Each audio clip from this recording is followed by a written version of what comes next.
السلام علیکم ناظرین، میں ہوں محمد اویس مرصد کریم محمدی صاحب موجود ہیں کرسب سے۔ آج ہم سوال کریں گے، بہت سے بھائیوں کا سوال ہے، بہنوں کا سوال ہے، خواب کے اندر سیلاب دیکھنا، یعنی کہ سیلاب کے اندر آپ دیکھ سکتے ہیں کہ پانی پانی ہر طرف ہے، لوگ ڈوب رہے ہیں، لوگ بھاگ رہے ہیں، مکان گر رہے ہیں۔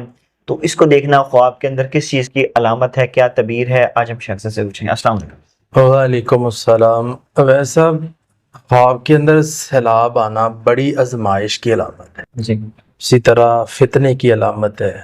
گھر میں سیلاب آنا، اس کی تعبیر ہوتی ہے گھریلو مشکلات یا نقصانات۔ اس طرح سیلاب سے بچ جانا، آپ پریشانی سے نجات پائیں گے۔ اسی طرح اگر سیلاب سب کچھ بہا کر لے گیا، خواب میں آپ دیکھ رہے ہیں، تو بڑا نقصان اور عذاب آنے کی علامت ہے۔ تو اس کے اندر جو چیز آپ تلاش کر رہے ہیں یا ناظرین تلاش کرنا چاہ رہے ہیں، وہ تو میں نے ڈسکس نہیں کی، وہ کیا